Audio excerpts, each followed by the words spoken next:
why don't we call the meeting to order? It's 1:34. We have everybody. Welcome to Janice Adams, our newest board member. Thank you. Good to have you. I think that what we'll do is,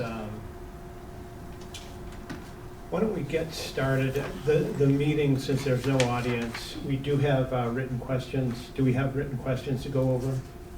Yes, I put it in the back of the packet. Okay, in the back of the file. I do have a couple of things for the any other business. One will be the particular, a brief discussion about the judgment on the Neal lawsuit. It'll be brief because Sue Gilchrist had sent out the order to her distribution list, and there are some presumptions on there that I think that, you know, I don't want to address the presumptions. It's still very complicated.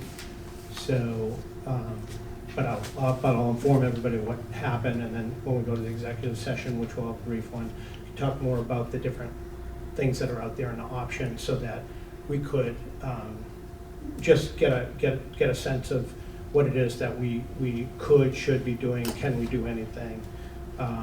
And I wanted to get the board members' opinions on that before we shared any more of that with the general group. So, because I've had active conversations with the attorney, so we'll kind of go through that. Guess we will start with the minutes from November. We are required to approve those minutes for November. We did not do that in the December board meeting because it was an annual meeting, and so I know we all read them. We talked about them on email, so I guess I'll make a motion to approve the November minutes. That was second on that? Second. From Bill. All those in favor of the November minutes? Aye. If I can vote, should I vote? Well, did you read them? I did, no. Okay, then you should Because I didn't abstain. get them. Yeah, then you should Okay, just I'll abstain vote. from the vote. Reed, you are an aye? Aye. Okay, great. Scott, aye. Okay, great. All right, super. We'll, I guess, go right into the financials now that the minutes are approved. Okay. So just to kind of go over, I know we only have one new person here. Could you get closer to your microphone?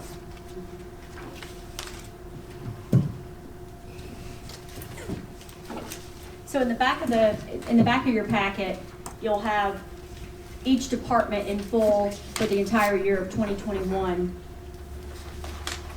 along with the total company. Of course, we do not go into detail of each department, just the total company. So 2021 is pretty much closed.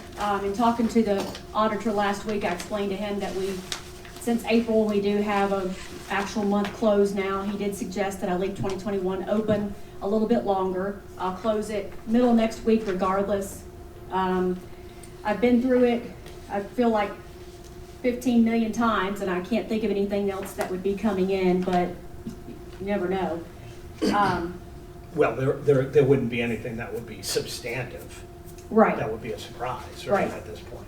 Yeah, I mean, I've been through every account. Usually when I look over it, I can tell something's missing or off. So December was a busy month. We hosted 12 parties, including the staff party. Of course, temp labor and activities were higher in December, but we knew that earlier in the year, so I forecasted for that. We had a spectacular month in PCC. It continues to roll into January of 2022. Our income for PCC was a net of $49,743. That's almost double the amount of any other month in 2021. Currently, we have 13 residents in the personal care center, and I continue to see interest each week in calls and emails. We've renovated 6 suites so far, and they are all occupied. Without doing further construction, we can only renovate, when I say renovate, paint, 1 more suite. And I do have that sold. So that'll be 7, and that renovation will start next week. Okay, but we know we can only go as far as 19 units. Right.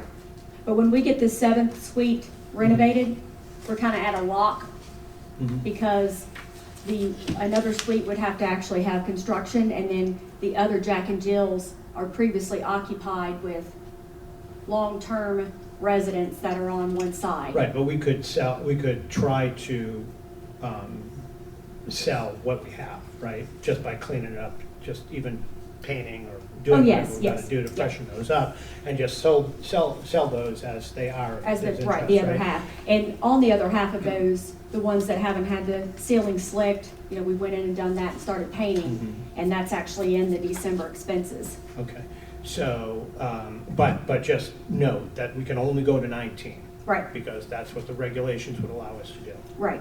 so. And We can have a waiting list for the suites. yes, I have started that actually, and, Okay. you know, I've instructed the personal care center, a lot of times I'll get the calls, but if, in the event they do, you know, I've instructed them, don't say we don't have any rooms, you know, get the information, and, you know, we'll get back to them. So we could put them into a single room with the understanding they would be on the list to go up to a Right. suite when Right. it's available. And that's what, we have one resident right now that's in a single room, and that resident is waiting for the 7th suite to be built out. Before actually going any further into the financials, I kind of forgot about this for a second. So in looking at everything in PCC, pulling the stuff with the audit together already before it's time, usually they'll ask for the state inspection. And noticing the past 2 years, we've had the same inspection, got to looking at the license, and the license has not been renewed. I have now renewed it for 21 and 22, so that's probably why the state has not been out here. Anyway, I'm not sure how that happened, but anyway. So, moving forward, our unplanned issues tapered off towards the end of the year. I did bill back almost $20,000 in December for water-related issues that was not MVT fault. As you can see, our bottom line for December, our net income is a positive $81,732. Kind of just to recap about the whole year, we began forecasting for 2021 in April. And we noted early in December that the net income forecast for 2021 was going to be around $103,000. The actual net income as of today is showing $108,368, so it's about a $5,000 variance, which for a year, it's not bad. No, it's great. All right, and so when we put our budget together, I think we used the 103, right? When the budget was put together, that was in October, and I believe it was, I have to go back and look. Was it 125, maybe 125, something like that? Well, that's when we started, but we started to revise the, actually, how we did it in the budget was we used the number from net income, cash from the income, which was 186. Which turned out to be 186. So my question then would be, if we used 186 and you back out the depreciation, that's sort of the comparison that I wanted to make, which was... The 186, you're talking about cash though, right? Yeah, the way we did the budget, right? We did a budget, and then we decided to look at it from a cash perspective, right? So we could see how much we were putting towards, was available towards capital if we needed it, right? And we did that on a cash basis without the depreciation, right? That's how we did that budget. And I'm just looking at the budget, and the cash portion of that was 186, okay?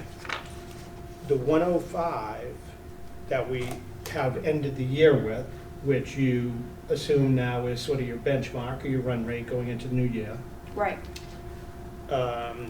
has depreciation in it. Right. So I want to back out the depreciation for a second to compare the 186 to the 105. Okay, so Right. it'd be the 247,668 and the 108,368 together. So we actually are in a much better position than we Yeah. were, than we thought we So were. it'd be 108,368 plus depreciation of 247,668, and that's not gonna change. So it'd be 356,036. All right, so we're in a very good position. Yeah, it's $170,000 better from that view of it. Does that make sense? Yep. All right, good. All right, sorry. Okay. So going to page 2 for the cash management. We increased our capital account, of course, by the $15,000, which gave us a balance of $1,026,444,000. We decreased our operating cash by $8,524, which left us a balance of $144,320. The two accounts together gave us $1,170,764, which for the annual change was $6,480. Large cash outlays that were budgeted. I've got the list here. We can go through them if you'd like, but it was $22,321. Unbudgeted large cash outlays was $93,554.50. Okay, sorry, what's the cash on hand? Can you do that again? The total cash on hand is $1,170,764. 107 or 170? $1,170,000. 1,170,000. All right. So that's also. And that number it will Right, not that's change. describing the difference, because in the budget, well, as of October, we had 106.5. And that's how we started to look at the capital.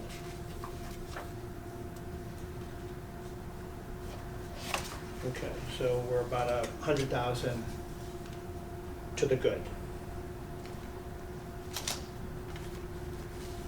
All Yeah, right. 105,764. Okay. We ended the year with unplanned extraordinary items at $514,160, which almost half of that is from the previous floor renovations.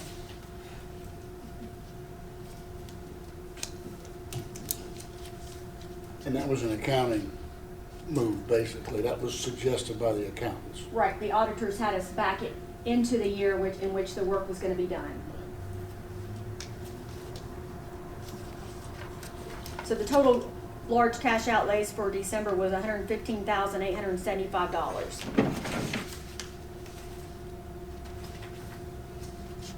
Those could have been called.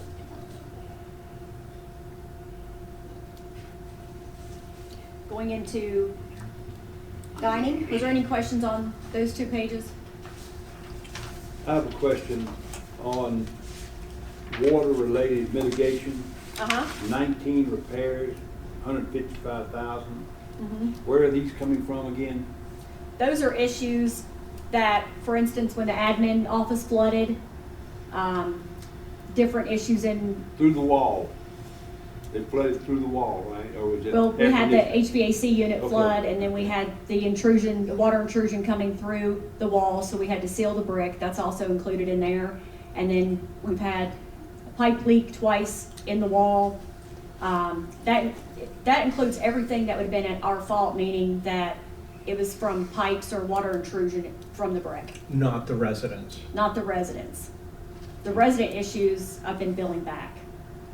Filling the back. Are they as bad as they used to be? No, they've come down a lot. Yeah.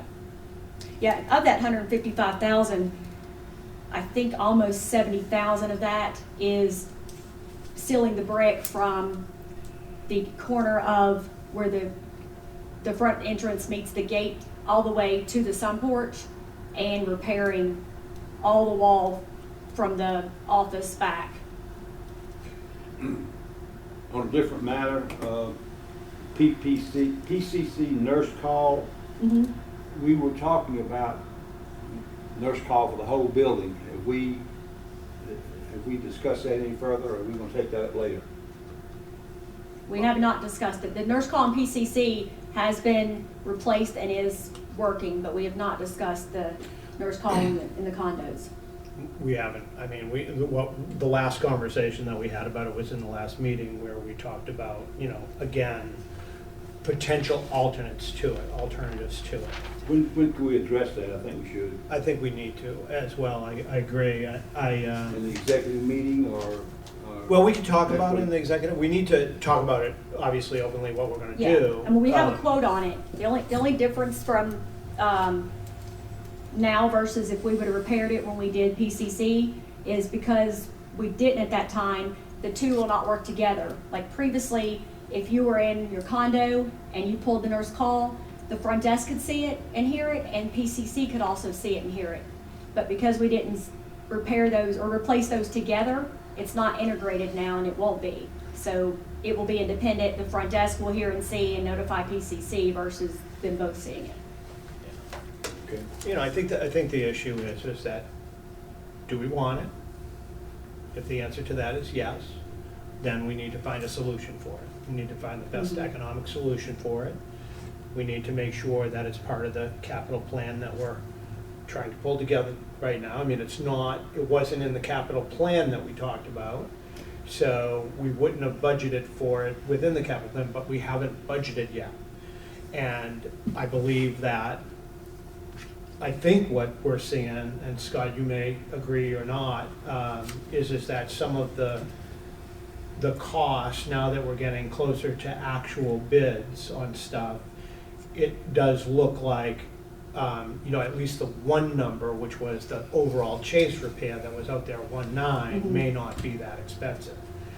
So the economics of that, everything that we were looking at was assuming 1.9, and we were finding ways to make that not so painful. And so it might give us opportunity to rearrange certain things. But again, it comes down to what's going to be in our plan, and then we'll have to budget for it, and then we'll sort of come to this realization about what it costs that money. And the call system is important to address, because you either have to say, I have it or don't. We can't have a fake system. Right. Right. I don't think we should replace the system we have.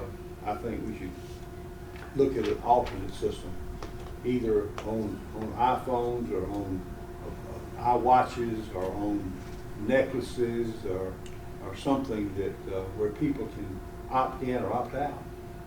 In other words, it's not for everybody in every room necessarily, unless they ask for it and are willing to pay $35 a month for that service.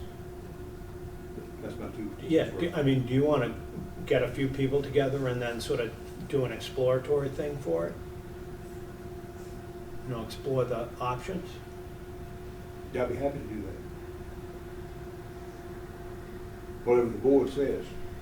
Well, I think we're all agreeing that we have to take it up, right? So, so then I guess I'll make a motion to take up the research to investigate the options for the nurse call system or an emergency call system, let's put it, for the residents in the independent living. Emergency call, I think is the Yeah, word. emergency call system, okay. Anybody want to second that one? Sure, I'll second Okay. Want to vote on it? Aye. Aye, okay. No more discussion? it. No discussion needed. Yeah, no discussion needed. You're just pulled together. We don't need to form a committee for it, but if we could gather a few people who would be interested and then start to do some research on the options, that would be great. Okay.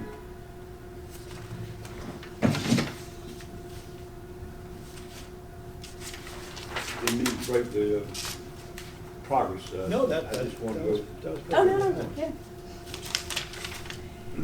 All right, moving on to meals and dining. We served 6,117 meals in December.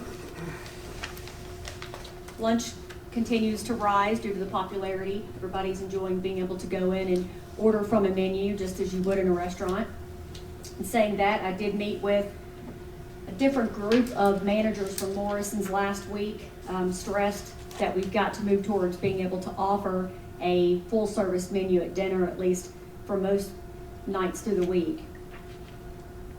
I will say that after next week, for the delivery meals, instead of offering available options and a special each night, we will offer 2 entrees, and those will be the same entrees that we're serving on the chef's tables. We're gonna try that for a week, one, because to see how much cost it reduces of inventory and waste. Morrison's did continue to stress the hardship they're having with getting employees. We all know that's a issue. The bigger issue is I've communicated with them about the rate in which the temp service is charging. That has gone up because the demand is high. I asked Morrison's to provide me with a plan, and their plan pretty much outlines what they've done so far and what they're gonna do next month.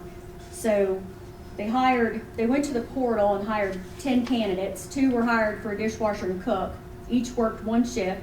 1 quit, 1 left the United States. 8 potential candidates came in for an interview. 1 declined the position. The other 7 never showed up on the scheduled day. We recently lost 2 full-time servers. 1 quit and 1 was terminated due to attendance issues. We interviewed several chefs. I made the recommendation to make an offer on 1 of them. He accepted, but unfortunately he had several offers. He had a lot of experience, and he chose a different position. They're gonna move forward with a hiring bonus, meaning they're gonna give each employee, once hired and they're still here after 90 days, a $500 bonus. Next month, they're gonna have a job fair about middle February. Are they paying for the bonus, or are we paying for the bonus? Say again? Okay. I didn't hear you, sorry. Oh, are they paying the bonus, or are we paying? Did we agree to pay the bonus? We agreed to pay the bonus. Middle next month, they're gonna have a job fair. A few of their other facilities have had good results with that. They're stating that if they go to full service like I've requested for dinner, that they'll need to have 6 servers, 6 additional servers, 1 food runner, and 1 expediter. So if we move in that direction right now, they're all gonna be temps. The only thing that is bugging me about that right now is that there are plenty of temps, but there are no permanent people. And the temps that we get, some of them are repetitive, but some are different. And that, But my point being, labor is available. That's my point. And that's the point I would make to them. Labor is available. What are they doing wrong not to be able to get the labor? Because they're using a recruiting agent that now is charging a premium. And I don't know that the labor is at a premium. right. The recruiting service might be at a premium.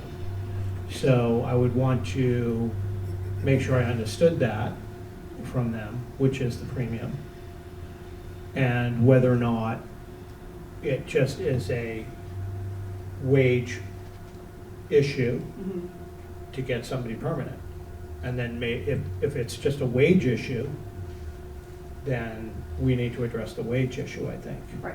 Well, I've stated, I did ask them, at what point can we hire them on full-time with us? And it is 120 days, so 4 months. I've said, obviously, most places are starting out at $15 an hour. I would rather pay $15 an hour versus 30. So to me, that would look a little bit more appetizing to someone coming in. Do you have any idea what the temp service is actually paying the employee? I've kind of heard a range on some of the employees that we have that I've asked, and it's anywhere from 14 to 17. Right, that's the point, So- that's the point that I was just trying to make. Are we having an executive meeting today? Are we having an executive board meeting after this meeting? I think we should discuss this more fully in the Okay. executive meeting. Okay. Okay. The surveys have went out and have been collected. They've gone to a third-party person that will tally them up, give us results, and of course, we'll supply those when we get them back. Any idea when they're coming back? I haven't been told. I may have an email from the company. I know I have a phone number. I'll inquire about it. Was there any service level agreement on that, where they set any expectation at all? Did On anybody set? timing? Yeah. No. No. Okay. We had more of a response than I thought we would have. Well, that's good. Quite a bit It's returned. good. People are interested. Yes. I had some more on the dining, but I will save that to the executive session.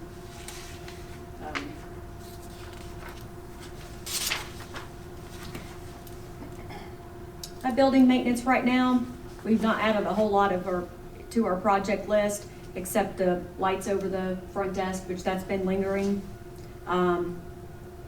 We are going to be updating the salon, painting the cabinets. The previous tenant kind of left the walls in rough condition. We will have a service coming in starting the 31st, and the residents will be notified this week of the company and the services that they offer. And I think this is, to my knowledge, the first time that Mount Vernon Towers will have a full service spa and salon, so I think that'll be a great marketing tool as well. How many days a week will they operate? For now, starting out, they will supply 2 people one day, and then as needed, increase. So 1 day a week with 2 staff. Right, and if it needs to be, they will increase their days. You know, they're not looking to come and spend an hour or 2 here every day a week. They're wanting to fill a schedule. Right. They do have, I believe it's 5 other, like I said, 5 other senior living facilities, plus a full service in Canton, so.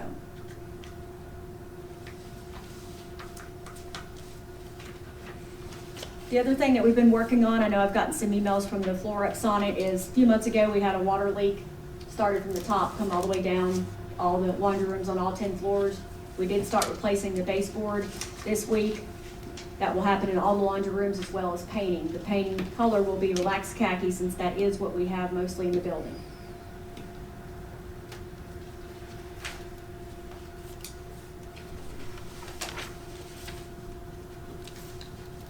Any questions on the building stuff? I think mostly what we've been working on is getting bids for the capital items, which we'll talk about that. Sales and leasing. We've got 19 vacant units. 3 units are for sale, 4 are for lease. 5 units are under construction, and when the renovation is complete, they will be for lease. 6 units, the families are not ready to make a decision. And 1 unit that has been vacant for 180 months, they finally decided to sell, and there's a contract on it. I never thought I'd see it. Is that the 102? A204. I've got some other things to note in the executive session about a few of the units. Also got Susan and Taylor working on a document to provide all the realtors or anybody who buys from an individual that kind of says, you know, I've leased or I've bought, now what to do next checklist.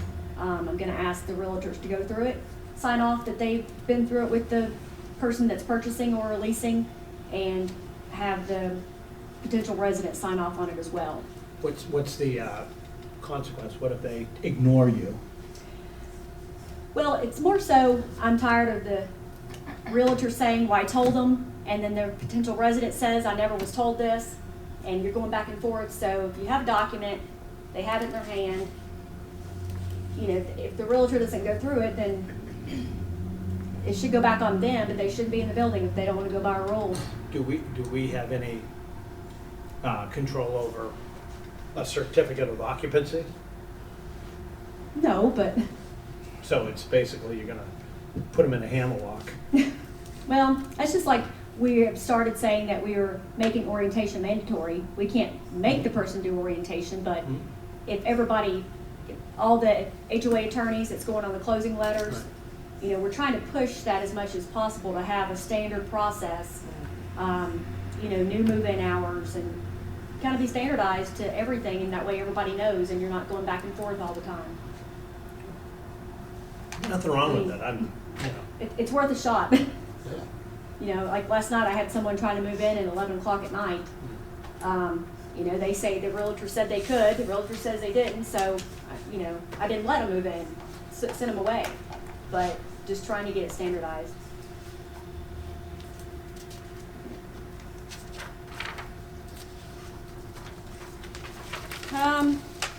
Moving on, the referendum questions at the annual meeting, everybody knows that we sent out.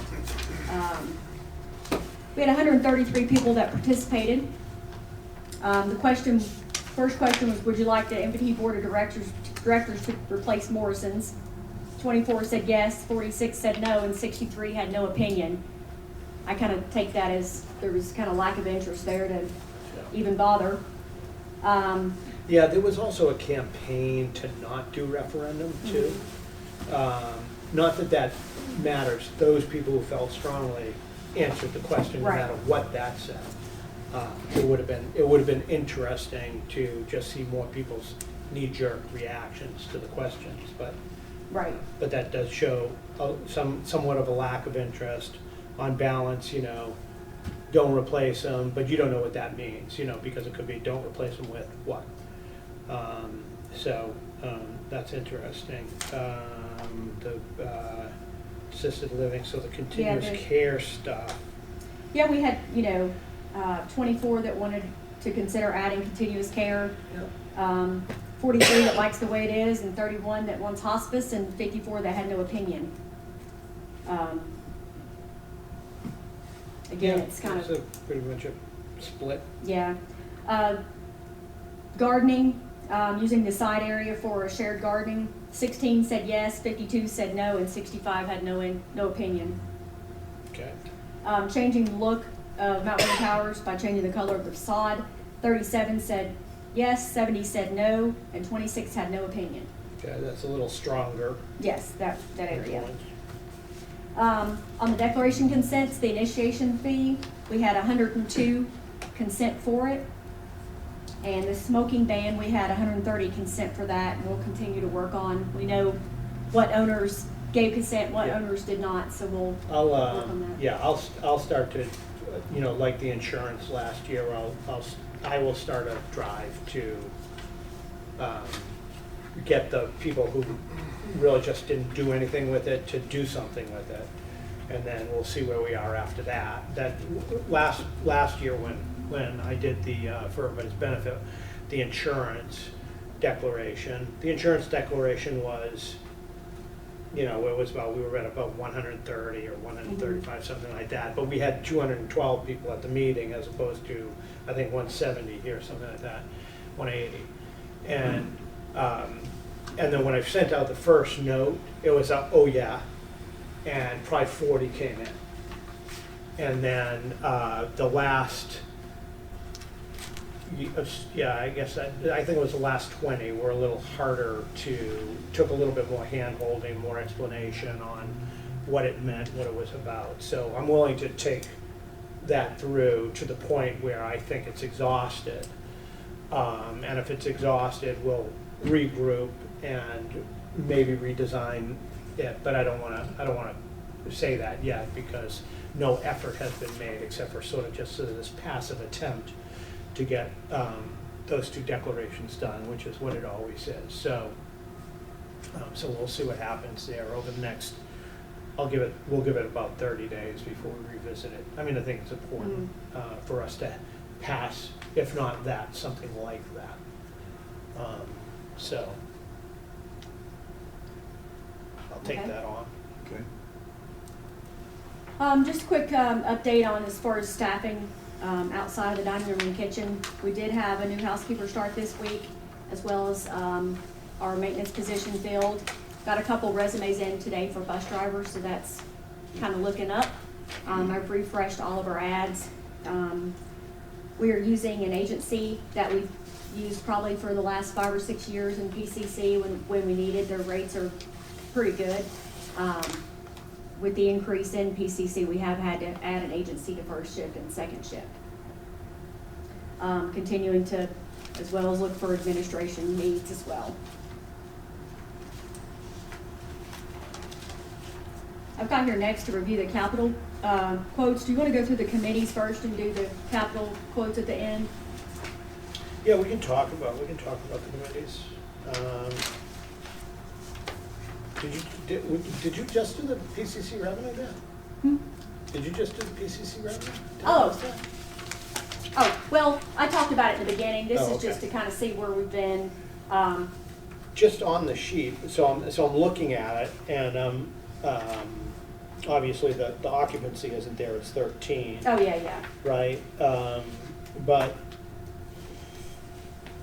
did you happen to look at the net income associated with the 49? The 49 is the for net December? income. The 49 is the net income? Yep, the 49 is the net. After expenses? Mhm.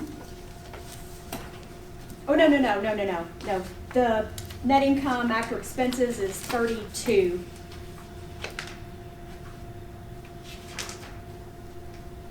Sorry, I had something that I default. Pretty sure it's 32. Yeah, it was 32,826 for December. Just on a different, I know I saw the number, I just can't remember it. But could you at some point just remind me what the net income at the end of 20 was?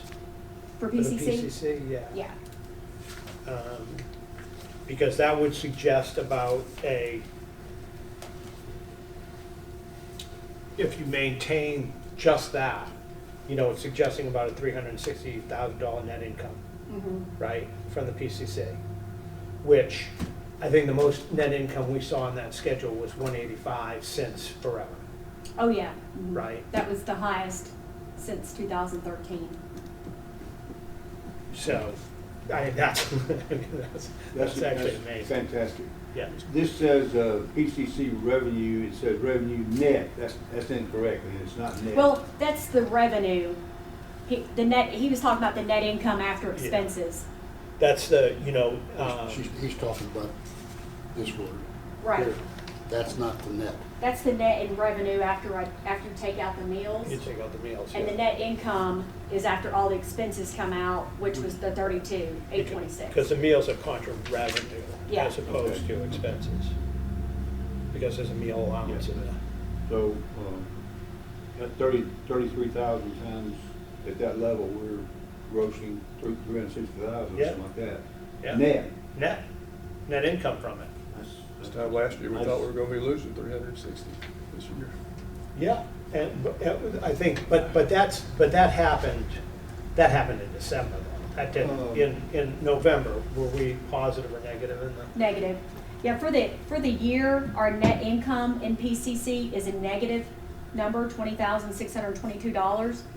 But that's because we were negative all through the year. Right, so we still lost money in the PCC for 2021, which we knew that was happening. We saw it all along, but what that did was it probably looks like sort of a valley in the way that net income would be. And the first half of it was obviously the highest part of the negative, and then it has slowly sort of worked its way back, so. Can we send out a memo in the town talk?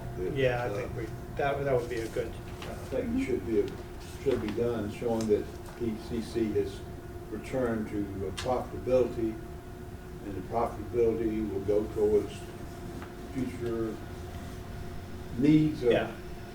the I think, facility. yeah, I think so. We'll figure something out. I mean, To right. as bad as shellacking is, we received, we ought to toot our horn if we turned it around. Yeah, I agree. And it sort of was a depressing story all last year, right? And so, it led the news, and so. I mean, if you look at the personal care center budget as it's the own department, the 2021 budget showed a net income loss of $23,630. The 2021 budget. So Originally, so that's what it was in 2020 as well. then. yeah, that was the budget for it. I have to go back and look at the actual, but the 2021 budget showed PCC at a negative $23,630. The 2021 actual is we're only negative $20,622. Okay, that's good. So we were never losing a lot of money, we just weren't making the money that we had made 5 years ago. We're never losing a lot of money. Right. Right, because we had cut back, the expenses had been cut back because the staff went to, Right. you know. The problem ghost. is if you take and just look at the revenue part when we were full, it looked like, man, you were making some money. But when you look at the expenses and then your net income, it wasn't as much as it looked like. But from what you're saying now, at the present time, we're actually netting over 300,000. But that's what the runway would suggest, Right. right? We've learned to operate, That needs to be presented to the naysayers about what has been done at PCC.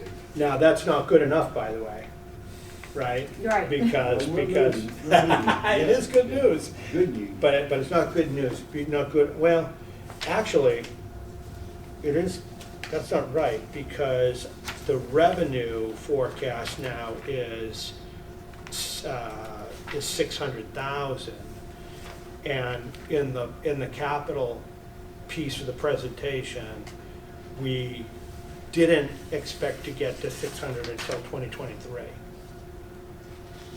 So assuming that we can just stay where we're at, maybe even improve that, we forecasted 408 for 2022. yeah. And like, going back to the expense part of it, 2021, the budget for the expense part was $658,000, almost $659,000. Our 2021 actual expenses were $300,000.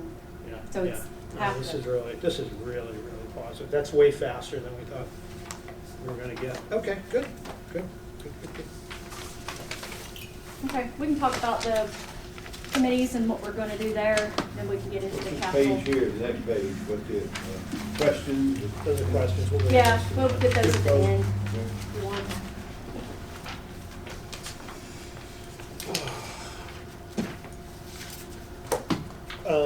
Okay, so committees. I don't know if there's anything to read out from the committees. If there is, then we can, from the committees as they were last year. In the organizational meeting, what we did was we said, okay, well, here's what we know for committees. We know we want to do an architectural. We know we want to do a budget. We know we want audit, and we know we need nominating, right? So those were the four committees that stood up as of the organizational meeting. So we had I guess part of this is just to sort of reaffirm a little bit what we talked about there, and that is whether or not we want to sort of take some of these, what were the other committees, like a landscaping and like a decor, and sort of dissolve them as we know it, but make them a part of the architectural committee. So the same types of things, like the first thing is sort of what is your standard and vision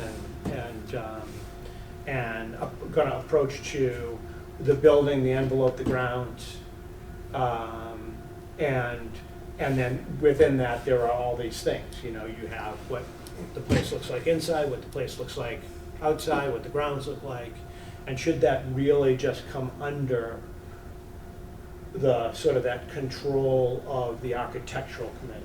I believe that that's the way most associations do it. That's what we talked about.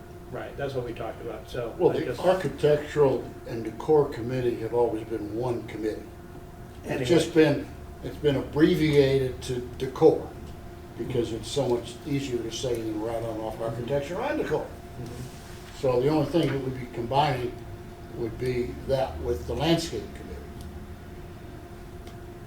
So, I mean, and I don't know why there were two separate committees that went on for years and years and years, Yeah. but, you bring them back together and see how it works. There's Well, no problem with that. Yeah, I mean, what I really think should happen is we should have a set of, well, maybe we have them, and I just haven't seen them. Not that I have to, but just a set of standards. And I know we have a contractor's manual, that's part of it. What, you know, is that up to date? Well, we wrote mission statements for all those committees a couple years ago. And so they are out there. Do we need to revisit them? Well, they always need to revisit them every year. They should be revisited every year. I mean, that should be standard practice, first meeting of the committee. So, okay, so then thinking about that, architectural as an example, let's sort of bring that in together, all that in together, would be my suggestion. We can talk about it more, bring it all in together, and then let's read out a new mission statement and make a date when we'll have a new mission statement, make sure we all agree with it, and then on its way. I would like to make a comment. Well, What? Yeah. I've met with the landscape committee, and they feel strongly that for whatever reason, and winter and COVID and Omicron and so forth, we've got to have a lot to do with it. Our landscaping has been forgotten. One of the things is that the system of doing things on landscaping is not being fulfilled by our landscaping crew. For example, there's been no straw put down this winter. Should have been straw put down in spring and fall. And they don't think there's any straw being put down. I don't know. Can you tell me? Have they? Usually the straw goes down in March. We've never put straw down in November, December. Only in March, once a year. It's twice. It's March and then I want to say August. I have to go back and look. Okay. Well, there was a lot of discussion about the fact that there's a lot of mud showing around the building where there's no straw. Okay. And historically, anything that I've been involved with, which is not necessarily directly strawing, not running towers, but we put down straw every winter to make sure the beds were filled with straw to protect the shrubs and also to protect the soil. So I think we should move the strawing up to immediately this season, because we got a lot of mud showing around some of the buildings where they're worn. Also, the committee has asked that we hire someone, and they've asked for permission to talk to someone about pruning the property and not letting the crew that we currently have do the pruning. They claim that our crew doesn't prune, it just whacks. And there's a right way to prune to make shrubs grow the way they're supposed to grow, and there's a wrong way to cut to thwart their growth. I think that's a good idea, and I'd like to ask permission to have a pruning expert come and talk to us about a bid for doing the pruning here. So we would remove that pruning from our landscape crew that we currently use. So I make a motion that we have someone come and give us a cost, and we talk about whether we remove that from the landscape committee. I mean, we pay the landscape group $40,000 or whatever it is. If they're going to charge us $10,000 or $15,000 to do the pruning, we take that off their bill for just mowing and strawing. We have two separate things because the untrained crews that mow our grass don't know anything about pruning. And they say that that would enhance and having someone who had training in this area would also let us group shrubs together in a more aesthetic way than have them scattered like some of them are presently. So they're looking for landscape committee. There's 3 people on it now that know something about it, master landscapers, and they know something about shrubs. And I have said it before, I hardly know the difference between a pine tree and a petunia. So I'm not any help on this. I'm flying blind. But these people know what they're talking about, and I think we need professional help from somebody besides our landscape crew to landscape, I think for the same amount of money we can get more bang. So I recommend that we bring in someone to talk to us and give us a budget. And I'm asking the committee for permission to do that. The I board. thought the board members were gonna be the committee. Well, see, this is sort of the fear I have. That idea is a great idea, okay? But the overall fear that I have is that the committee then says, hey, let's get a pruner, okay? And guess what, Rita, go find pruners, okay? And what we don't have is what the committee, I would hope any committee would do, is create sort of a plan. What are the things that we need? Give me all the things. We want to put wheat down in March. We want the trees pruned when they're supposed to be pruned. And then let's decide that's part of the plan that we have, is to have a plan for landscaping so that we can go get the right person to do all the things, consult, do, action, whatever it is, all the things that they need to do on both a schedule and a contract, so that she isn't chasing down individual service providers, right?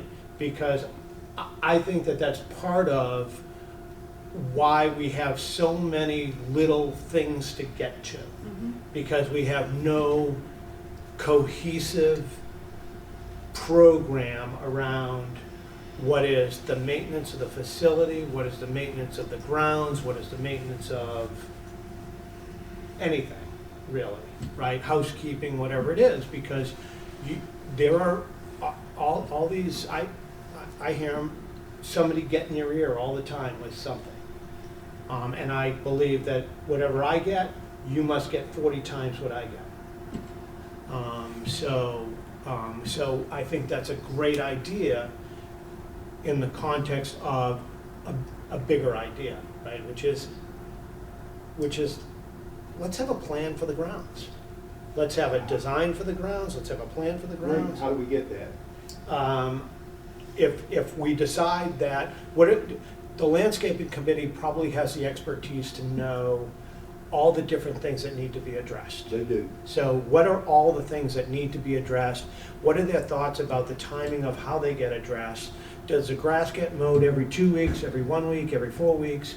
Does pine straw go down? Is there mulch? What are the things that they should be putting on a list so that Rita could go to 3 companies and say, here are the requirements that we have, that we want to see taken care of, and let them bid on it. All right, That I'll makes respond to sense. that. The landscape committee is smart enough to know they need a professional to do exactly what you're asking. Someone to come in and say, here's a schedule for Mount Vernon Towers. You need to have this done on this date, this date, this month, this month, this month. Then who They're saying, we decides? can't do it, we want to hire someone to do Yes. it. Can we just please bring someone in to give us an estimate of what they will charge us professionally to do what you're asking? And give a schedule to Rita and have this Then company. who decides what company? If I've got the existing EnviroWorks and then 2 other companies, who decides what company has the best plan? You do. Yeah, we do as a board. But we have a plan, and then Right. somebody's got to implement the plan. Right now, we don't have a plan. Right. These people are saying, Rita, that we're destroying the shrubs we have here. That's what they're saying.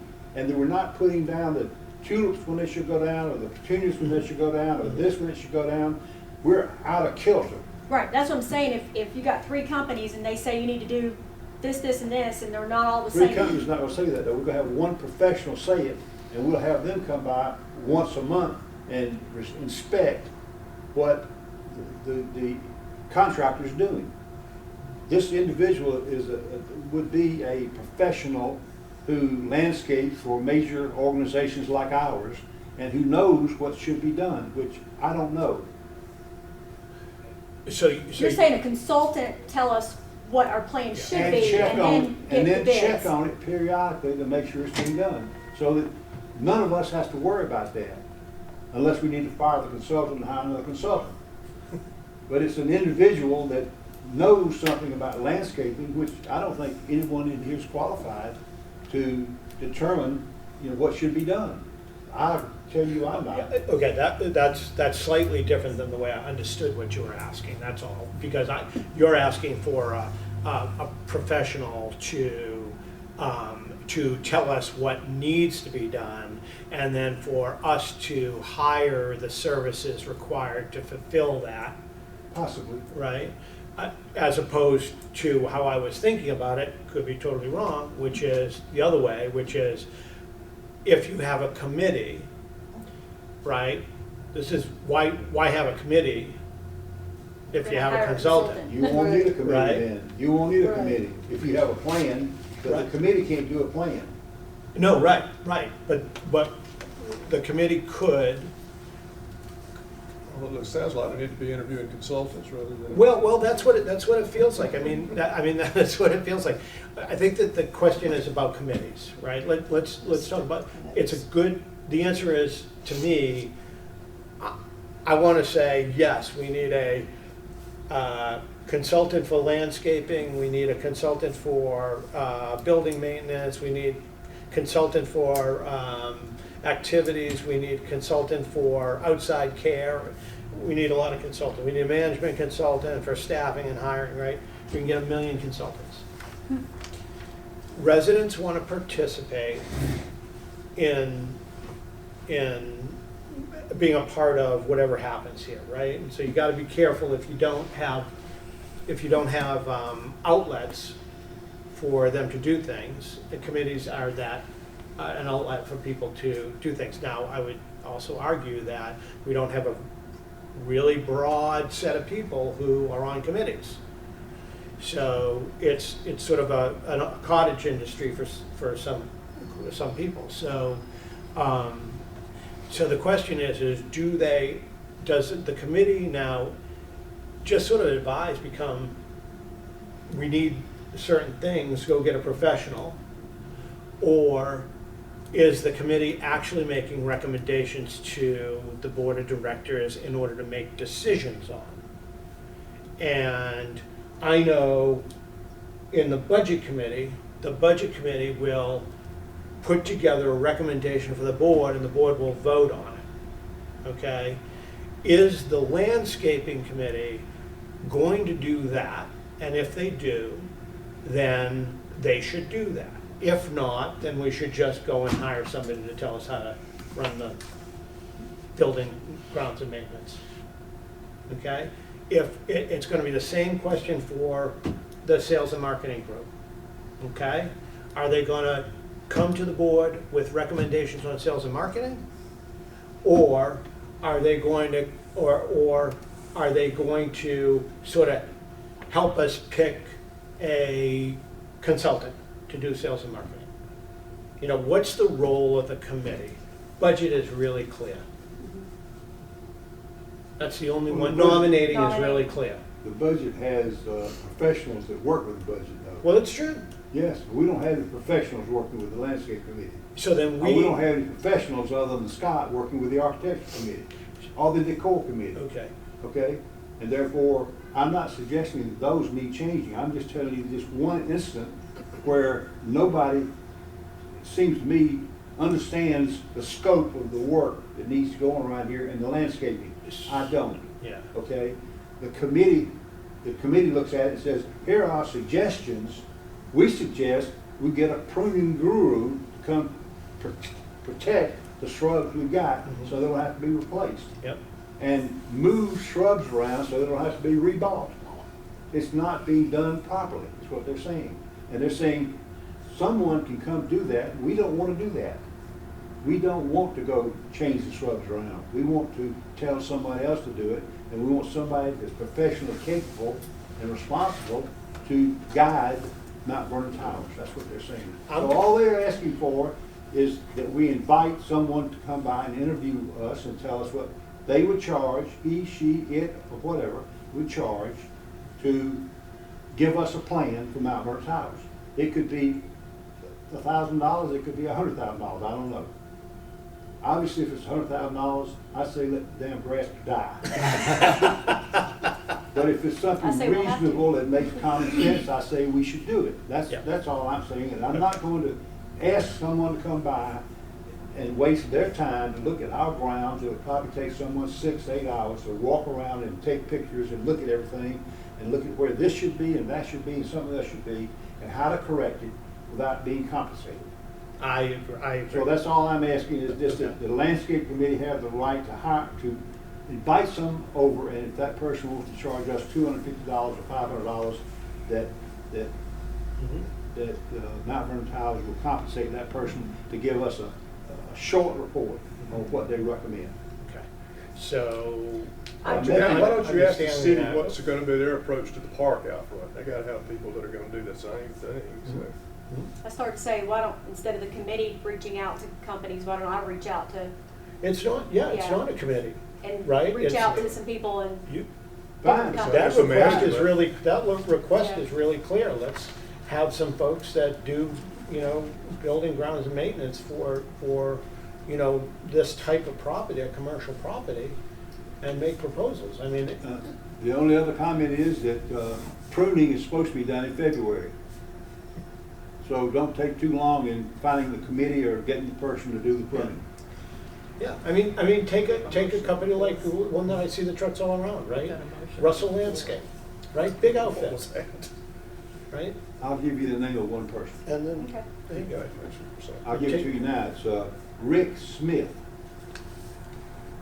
It's 678-445-1495. He's a professional, does this for a lot of major companies. We got a motion on the floor, and I don't remember what it was. It needs to be restated because you started your motion and then went right into the discussion. Yeah, The motion is that we hire a professional landscaper to give us an estimate for what is necessary to beautify the landscaping that we currently have at Mount Vernon Towers, and more specifically, to handle the pruning correctly at Mount Vernon Towers, and that whatever that individual charges that is agreed to by management, that's Rita, will be paid.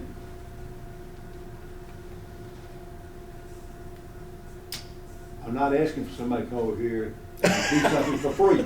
yeah, Okay? no one's, I think, I for one, Reed, don't expect anybody to come in here and do anything for free, right? Okay. So, Well, we're making a mountain out of a molehill. Yeah, no, I know, it's the clarification. $500 or $1,000 for someone to come and give us a day's work that would help us, because we're not getting the job done outside. I'm just confused about whether or not we're going to a company to do a master plan, or whether we're coming to get somebody to do pruning for us. Well, I guess that means that we're in discussion again. It hasn't been seconded, but I hear that there's a lot of suggestions, and they're good suggestions. What I would, instead of just voting yay to go out and pay money for someone to give us a plan, we have a contract with the landscaping. Is that contract, does that also include pruning of shrubbery? If not, then maybe we need to take it the next step, but we've already got someone right now that we're paying a pretty penny to do our landscaping. So what does that entail? And I don't know the answer to that. So that's all I'm saying, is Wasn't before we your- go out and pay money to have somebody to come in, let's look to see what we've got. Right, but Right, it yeah. wasn't your point that the people that we have doing landscaping are not doing, that's Yeah. not their. They're not doing a first-class job. it tells what he's saying, but the point is they're not doing it properly. Okay. Then have we talked to them about what our needs and wants are to the company that we have? I know that the committee discussed some things with Josh a while back. This is the first time I'm hearing about pruning, so, that's a step we gotta do too, is talk to Josh about what we don't like, what we do like, what we want. Well, it may be that we have not entered into a contract with Josh that's satisfactory for a facility of like ours.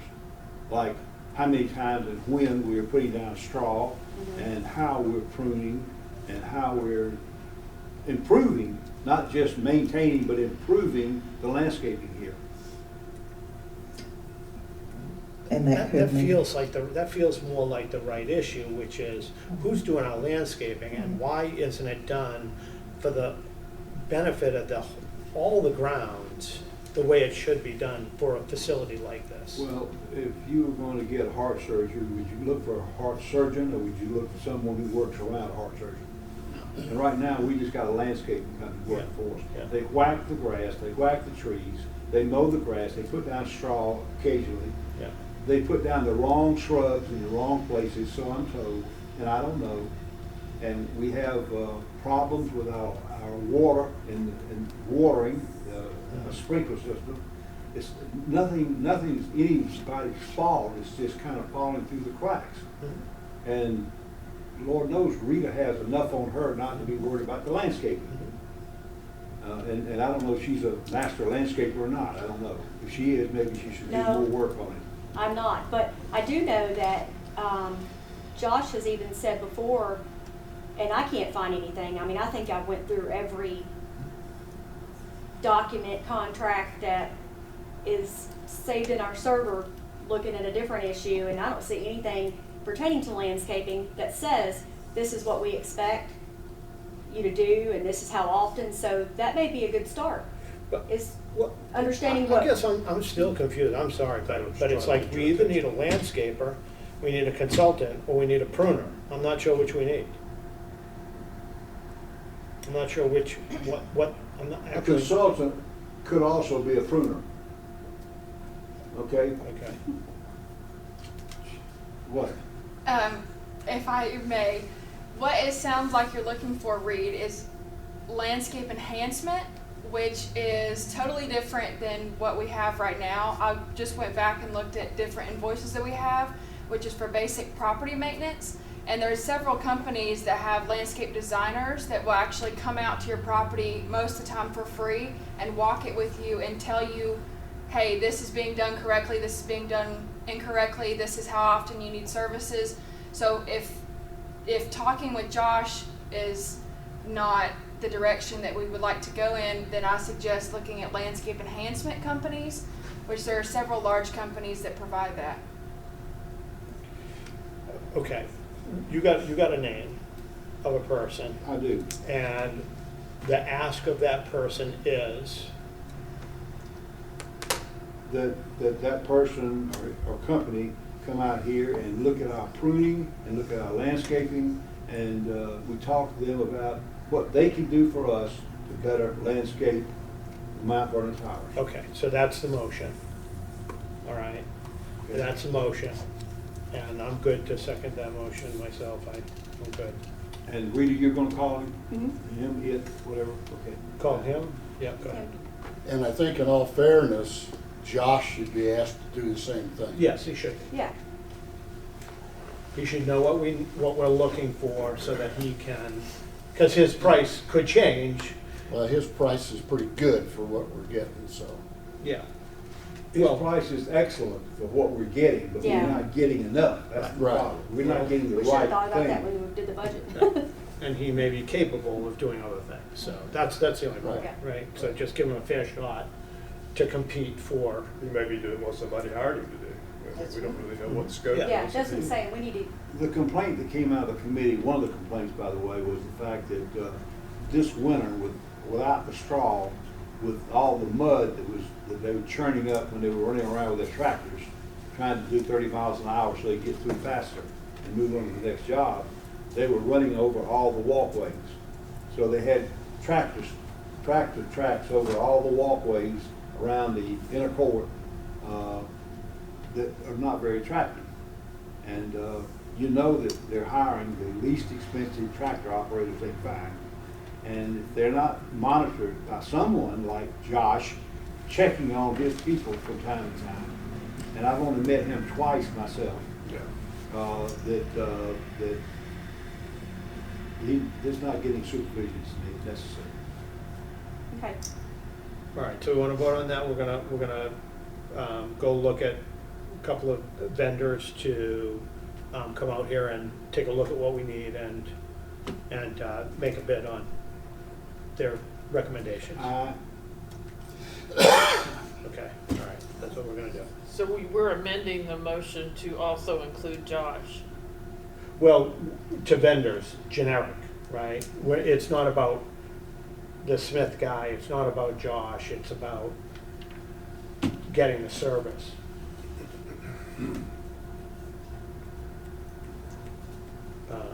Okay. Okay, so then going back to the original issue, then if that's the case, if we're gonna do that, then I don't see any reason why we don't just fold it into architectural. Right? I think you're gonna find that we're gonna have, actually, then architectural decor will have subcommittees.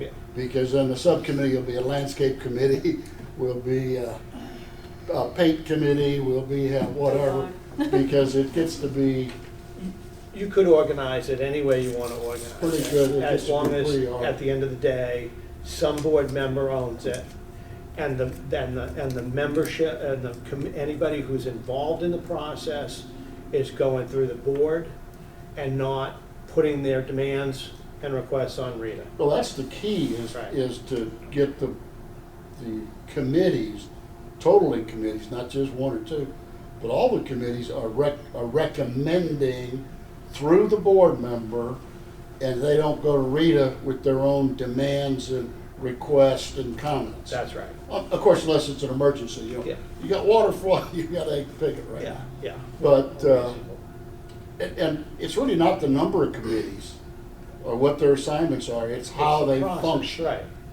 And so, Process. That to me is where we need to be looking more, is what the function is, and go back to Mhm. the mission statements that were Right. available. So, All right. anyway, So the big committee is architectural, it'll have these, what is included in architectural is our decor, is our landscaping. I'd like to talk about this in the executive and maybe look at a different way of how we are seeing committees today. I would like to take a look at what we can do differently going forward about getting our residents involved, Yeah. but not so much having committees with each residence as a team, as a committee. There should be another way that we can do that. I do believe that the way that it's handled now is it's totally an imposition on Rita, because everybody does go to Rita. So there should be a process in place for everyone to give comments, suggestions, criticisms, whatever. And it doesn't go to a committee person. It could go streamlined at some other way so that it does get to the board sponsored of architect, of whomever, of whatever. Okay, I would just like to take a look at a different process Okay. other than the way that it's been handled in the past. All right, we'll take that up.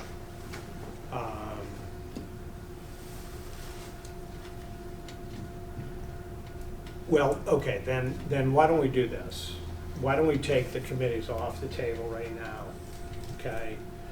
We know the 4 committees that we know that we've got. We are gonna roll something in. We've got a process issue that we have to fix, and we'll talk about the process issue.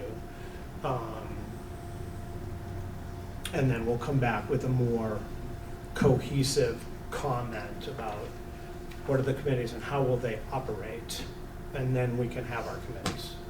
Does that make sense? Then we'll see what we want to do with committees. Yeah. Okay. All right, let's take Yeah. those off.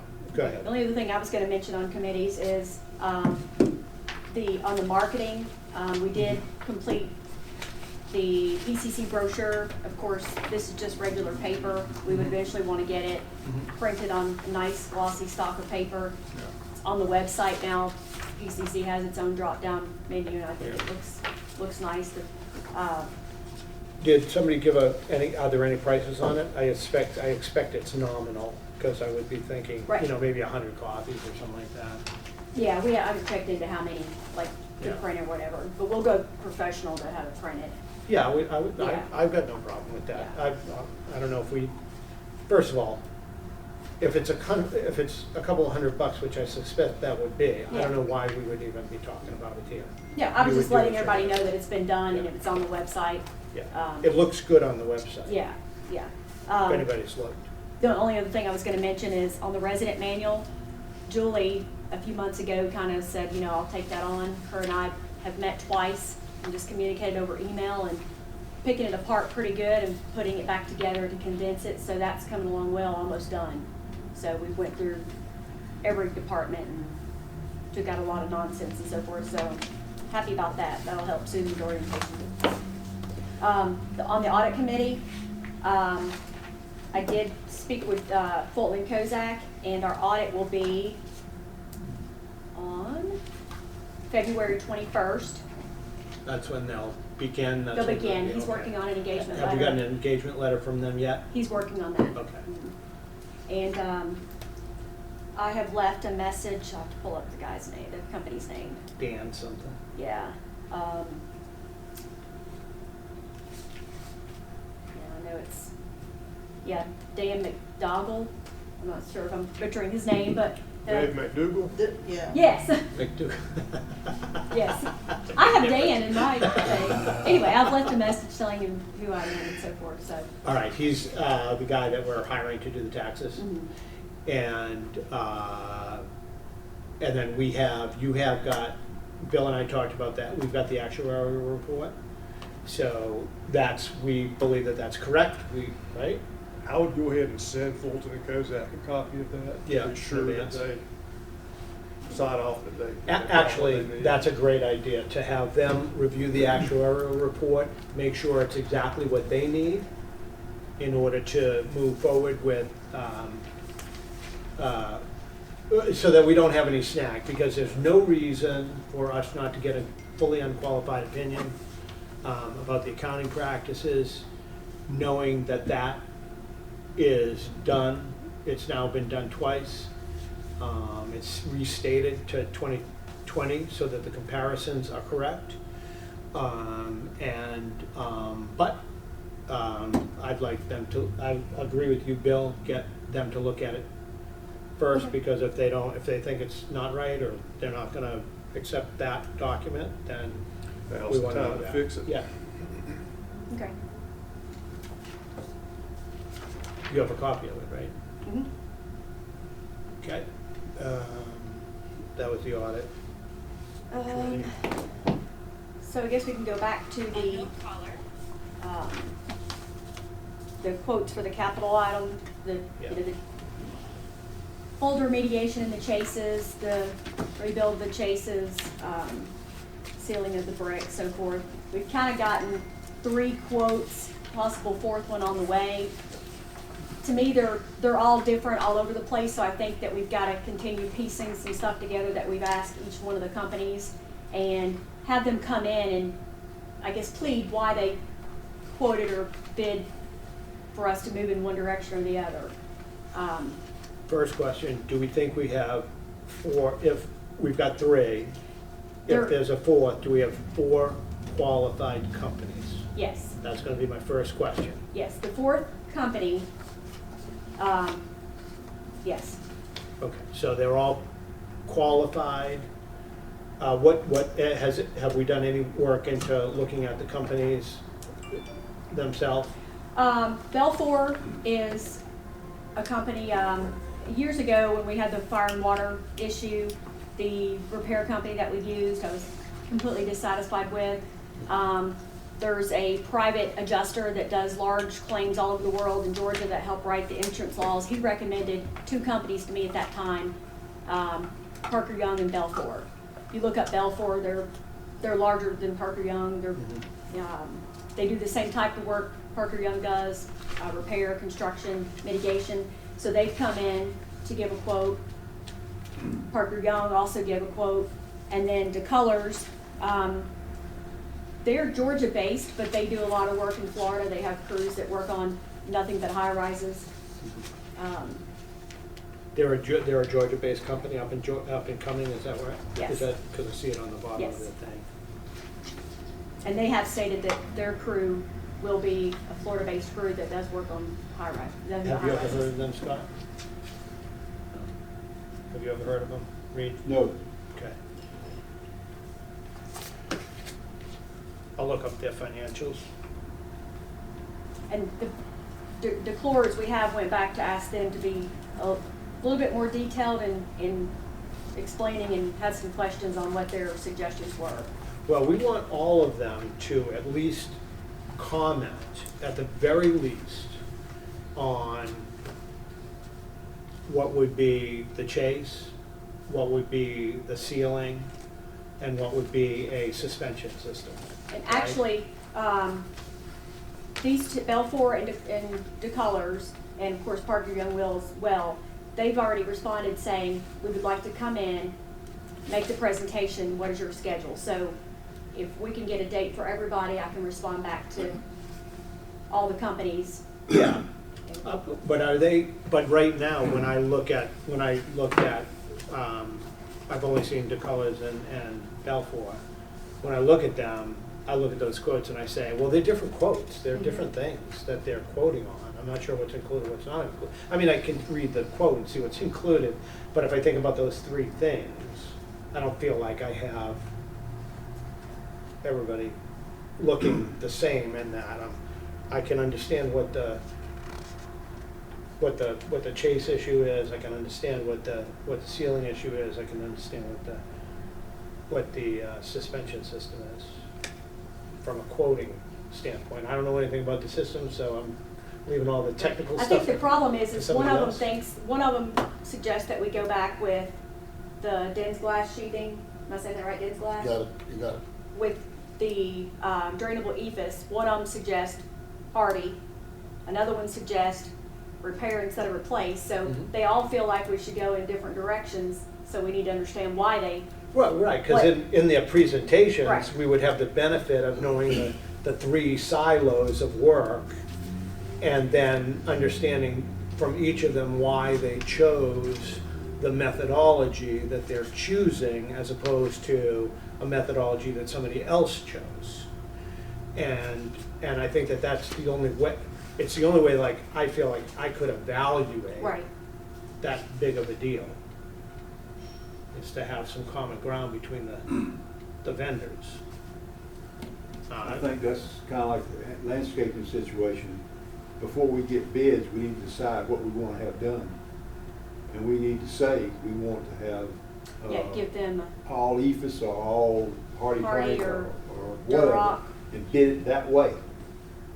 Same type thing.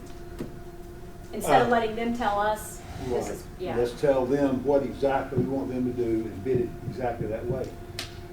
I kind of like the idea of going and letting them come in and give us suggestions, and then we decide amongst those suggestions, okay, we want to do this one, and then we go back to them and say, okay, guys, we want to do the A way. We're going to do the A way. Would you bid on that Yeah, as a I separate don't way have of a doing problem it? with that. Yeah. Yeah, That's fine. it's like it'll be 2 rounds for sure, one Be 2 discussion. rounds is Yeah. right, yeah. So when everybody can tell me is a date good for them, we can set up with each vendor to come in. I mean, you know, I'm the same all the time, which is, unless I'm going out of town, which I'm not doing much of. I'm here, I'm in so the you guys come afternoons, in. it's the time This is that I about can- the most expedient thing we've got to do in the next 3 months, is Yeah. to make this decision. I mean, you need to find out what, The pick a question. date and Yeah. tell us a week or 2 in advance so we Okay. can move our I'll schedules pick the date. around. Yeah, pick the date, Pick and then, one. yeah, just make sure that they're ready with the columns of work. For most of us, the middle of the week best, I think. Yeah. Yeah, Like, centered on Wednesday, Tuesday, Wednesday, Thursday, better than, you know, Monday, Friday, yeah, I agree. Because that will then narrow us down to a special meeting. You know, because I'm uncomfortable saying, you know, oh gee, let's set a special meeting for Yeah. February 20th, you know, because we're not close enough to Right. having something to talk about. But we're getting closer, Agree. okay? Also, I'm not sure really how this happened, but when you go through in the back of your Belfour, I believe it's Belfour. You're gonna see a schedule. I'm not sure how it got stapled together. When this schedule's didn't even come from my computer, so you just tear it off. Has nothing to do with anything.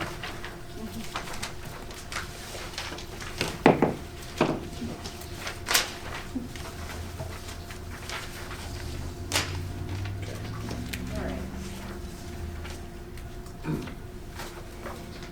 Are we nearing completion? I've got one more thing I want to talk about. Yeah, and we're in any other business unless there's something else? We've got the questions to go over. Oh, okay. Well, let's do that after any other business. Okay. Okay, this has to do with Marston's. I don't know who is consulting with them. We don't have a committee or anything consulting with them, right?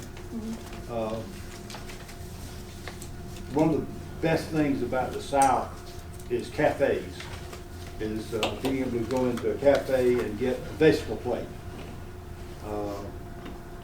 I went out with some friends this week and we went to a special restaurant, and one of the things they offered, along with everything else that they offered, was a vegetable plate, where you could order from 4 or 5 things, have a plate.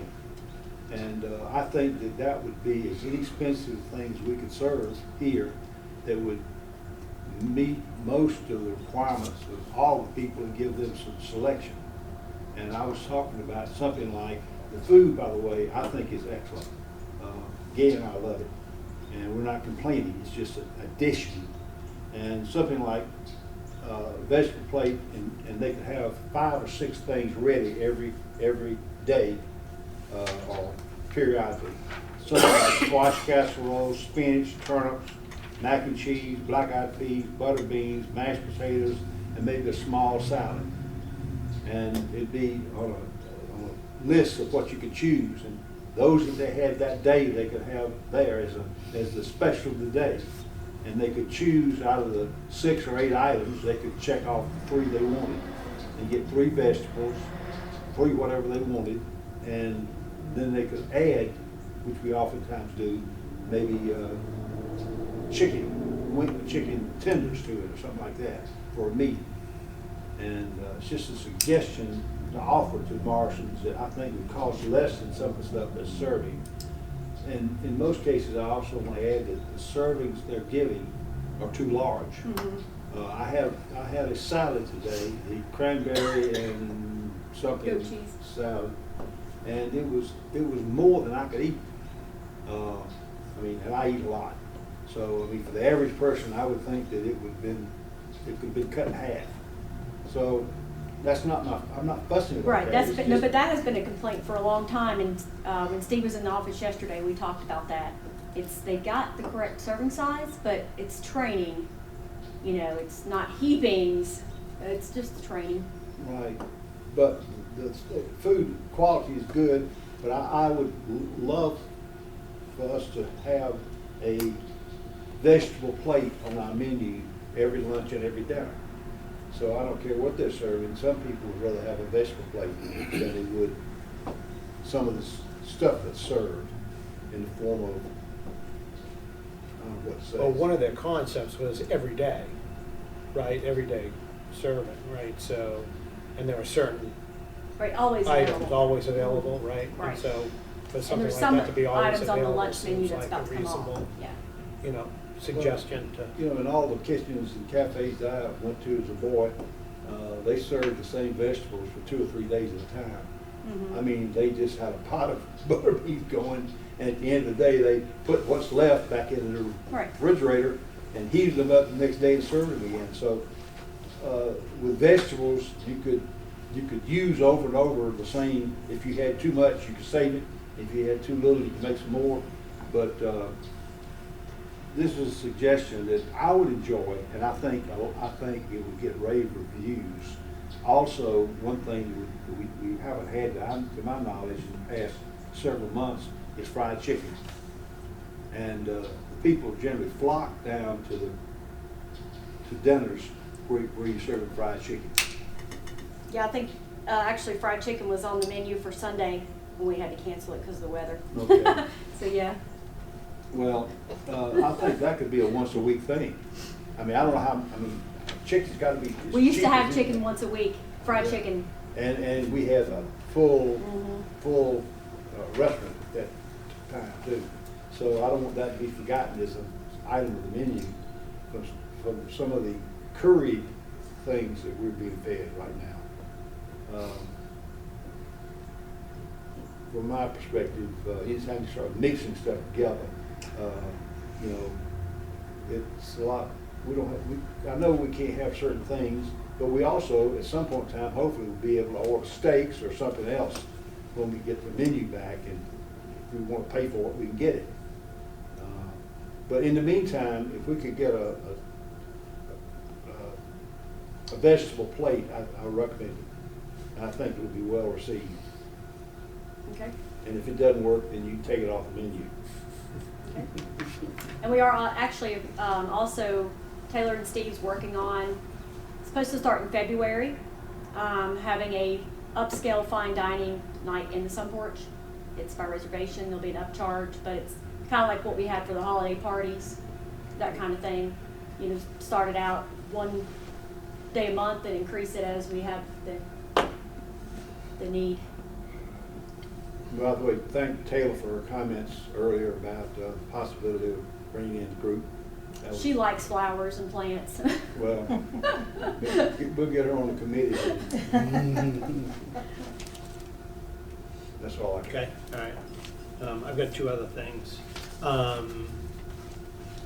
First was, I actually started it today, and it was based on, we had a meeting, the three of us met with Jerry Bauer on the sales and lease, and we can talk about that later. But one of the things that came up was something from one of the prior meetings about defining what we are and what we're not, right? As a matter of just a statement so that we market ourselves correctly. And you know, we talked about that in that meeting, and I said, well, why don't you take a shot at it? And then I said to myself, well, why don't I take a shot at it? So I started it.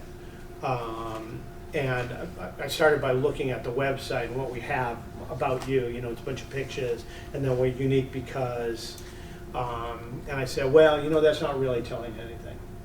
So I'll just share with you guys what I started. I'll send it to you on mail. And I just, would you send one to? What's her name? Me, Yeah, what's her name? me. Janice, a new person.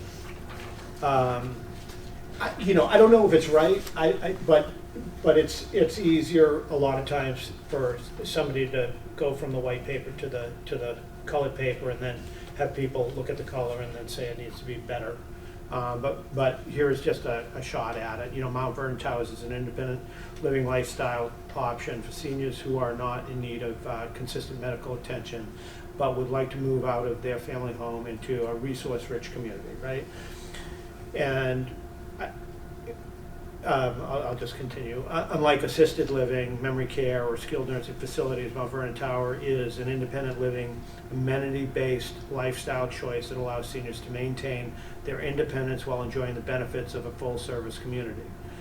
Our community provides meals in a restaurant setting, housekeeping, transportation, various social activities. We provide programs and activities to promote physical and mental wellness.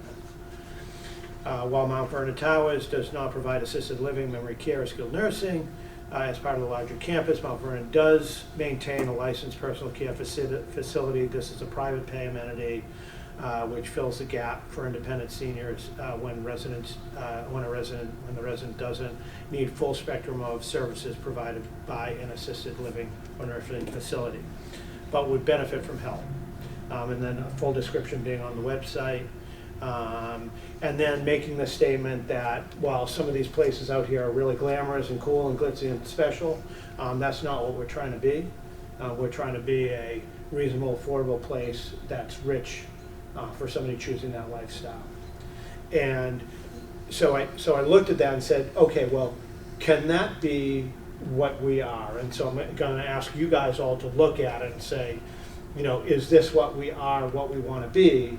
Because then it goes to what do we want Rita to do? What do we want our staff to do, right? So and then I put some things for the residents to strengthen, not for what the residents should do, but our approach towards what we do for residents.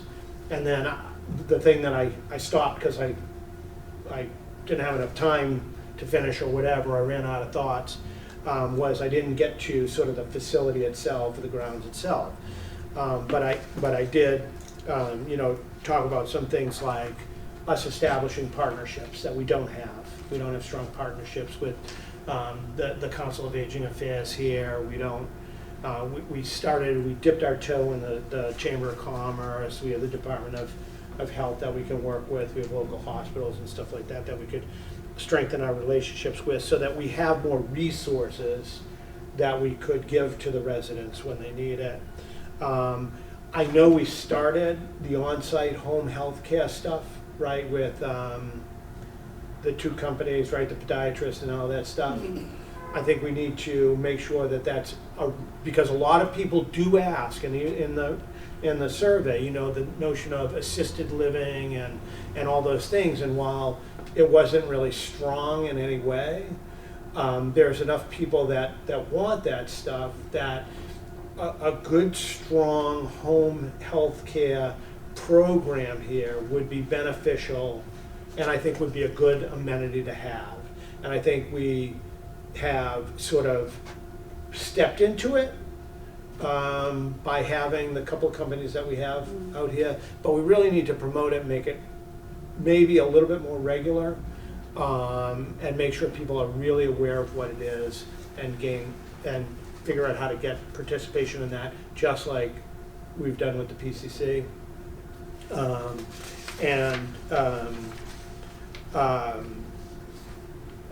I think we had it. I don't hear about it, but I hear about people falling all the time. So like some sort of fall prevention program, whatever, where the residents can get educated on that stuff, and then expanding volunteerism in the community, where whether it's we have artists here, they can go to places and show kids how to do art, or vice versa, and it sort of fills a void of wanting to do something, wanting to get into the daily business, which we could really benefit by not having that happen, and having people being, having that sort of rich lifestyle. So I would just ask that there's no vote here, there's no request other than for everybody to look at it, and if we could just build on it together, so that we have a really good sort of what I would consider to be our philosophy or our mission of what we're doing here. Why are we here? And then we can put it on the website when it's done. We can know what our goals are. We can make sure that the staff, management, the board, sort of lives that promise that we make, if you guys are okay with that. How would we use this?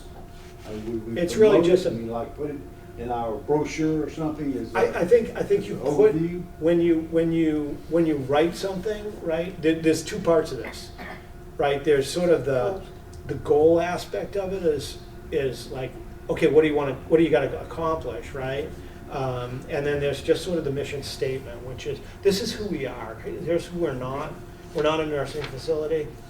We're an independent living, and that's what that is. Right. And then how I was thinking through it was, I just said, well, then what's our staff? How does our staff support that? They're caring, compassionate group, right? So that's all website stuff, marketing stuff. But then there's sort of the reality of it, which is, what areas should we strengthen? And I don't think that goes on the website, right? That's just a internal guidance for us to say, those are some goals that we would like to accomplish this year that aren't about replacing the chases or sealing the building.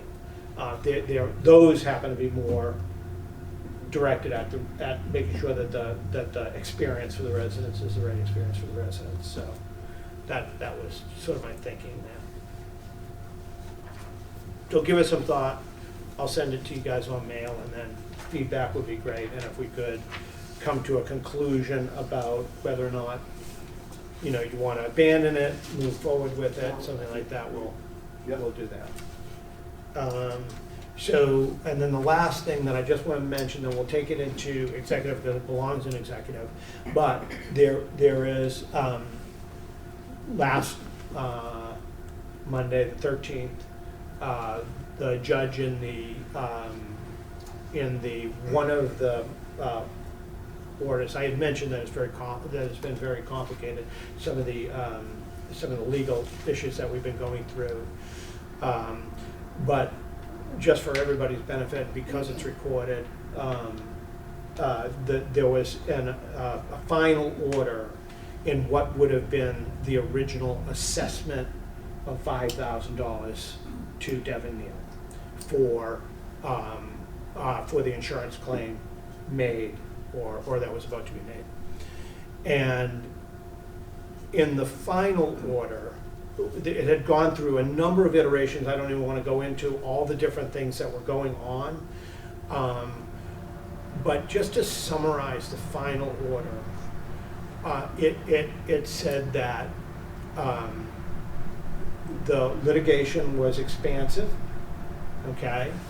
That they were trying to, that Devon Neal was trying to drive. It was outside of the scope of what was the original issue. And so they found that to be, I think the word that really gets used is a sanctioning of that. Don't do that. And what they found is that one of the big items that were driving her fees and such a big award of attorney fees were things like bad faith and sort of expanding that into malpractice and fraud from the attorneys. And in doing that, the judge found no sanctionable conduct, okay? So the award then went, you know, our attorneys asked for $100,000 in awards for that, and Devon Neal was asking for some $200,000 plus dollars. The numbers are not, I don't know off the top of my head, but some big number. And as it turns out, the number winds up being $23,000. Okay, that's awarded to not just Mount Vernon Towers, but Mount Vernon Towers and the attorneys. Okay, and how that gets split up, I don't know yet. But it's also something that we need to talk about. And it doesn't. The issues are still complicated. They are not by any stretch of the imagination over. Okay,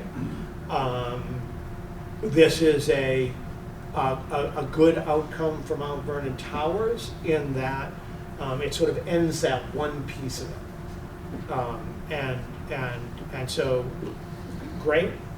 But again, it's not a time. It wouldn't be a time for us to do high fives and butt bumps. Okay, so we're not going to do that. We'll talk about sort of the implications of all that in the board, because I want to get everybody's in the executive, because before we go anywhere with anything else, I certainly want to get everybody's opinion on it and get their thoughts on it. So with a little bit more detail. Okay. So anything else? I'll end it there with that. And then we'll come back at some point to the community and talk about it openly. So because we should. So any other business? Does anybody else? Are we going to answer these 7 questions? Now we're Yeah. going to get to that next. Yeah. Okay. No other business? No, we did. You want to read the questions or answer the questions, or what do you want? All right, so the first one is, when will the recording of the November board meeting be released? At first, we were told it would be released when IT was finished getting it ready for a link. Then we were told the attorney was reviewing the video to clarify factual information due to several strings of information that was sent out. What does that mean? What is the attorney actually doing? Why is it taking 2 months? Who is paying for the attorney to do this work? If the association, why? Okay. Yeah, I'm gonna let you answer, but just one question quick first, which is, did we separated the board meeting into 2 parts, right? Right, IT did. Okay, and Did one part ever get published? No. Oh, so none of the Nothing, board no. meeting got published? Okay, all right. Okay, I believe you guys talked about it, but it was in the executive session when I wasn't there, yeah, and I'm not sure, yeah, yeah. all right, so, So basically, I checked with the attorney yesterday on the status, and he did not see the link previously, but he has reviewed it now. We were reviewing it because of legal words that was used during the board meeting that the board possibly was acting in illegal activity. So that's kind of what Randy was reviewing it for. He has stated that he doesn't see any issues in there that would be prohibiting us from releasing it. okay, so then I'll make a motion to release it. Second. That's the original, Oh, good. one Well, and actually, two good pieces, question. or Is what? it still two parts, or is there one original? We have one original, and we have it broken into two parts. Let's just release the original then, Okay, the one original. Yeah, one original, Yeah. complete. Complete. Okay. Okay, that was my question, what are you doing? No, it's a good question, 'cause- all right, so, and everybody good?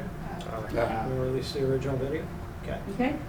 Will every owner of a condo pay the $200? Was that the only question? That's felt like a multi-part question. Oh, well, I mean, it stated why we were reviewing it, No, what the attorney actually did, you answered that. why it was taking 2 months, and of course, the association's paying for the Yeah. attorney. Yeah. I Pay don't for know all who the else- attorney's fees. yeah. Yeah, okay. So if we're gonna release it, do we have a date of when we can release it? We can put it up on YouTube today. Okay. You know, I will say, I think it's kind of embarrassing because it's not a private link on YouTube, it's open to the public. Mount Vernon Towers has its Well, own. okay, let's revise that. Well, why aren't we just putting it in the owner's login? Okay, we could do that. Yeah, let's just put it You on know, the. I would- Actually, what I think we should, now I'm getting confused, now we've got to be careful about the motion, right? The motion is to release the whole video, right? Okay. I think we should release it on the owner's website. But I also almost want to make the motion that it's not this video. I think it's all of them should just go on the owner's login website. Okay. That's where our minutes should be. Yes, They shouldn't be out there for the because public. the YouTube channel for Mount Vernon Towers is public. So I would really not like a potential resident to watch all the fighting and feuding of that video and think, wow, that's what really goes Yeah. on there? I agree. It's embarrassing to me. We're off the sale. To go and make a motion to put it on the, Well, I think we have to amend your motion, don't we? well, no, we can just have Just take another it off. motion. Yeah. All Okay. videos will be on, we made a motion to release the video. Now we'll make a motion to put it on the owner logs, put all minutes. Okay, so now, but the first motion was just this particular video. Now we're gonna do all videos. Yeah, On the owner log. including this one. Okay. The motion is to put all board minutes, videos, Videos. transcripts on the owner's Log in on the login website. On the website. And you made the motion? I just made it. Okay, Hope it was clear. I'll go second. okay. All those in favor? Okay. Okay. Will every owner of a condo pay the $250 annual administrative fee if the owner does not live in the condo but someone else does? Specifically, will the Greenbergs pay this fee since they do not live in the condo they own, but her parents do? Well, it's not, I'll answer it, it's not an annual administrative fee, it's a lease processing fee, and anyone who has a lease will be charged when that lease is renewed at the renewal time with no exceptions. Unless you all have a different take on that. That's what it is. We put it in the whole meeting. It was a lease fee. It's always been a lease Are fee. you leasing it to your in-laws? No, but I'm thinking about selling it to you for $1 million. Kick that, we'll put them in your I've already place. moved up to the 10th floor, thank you.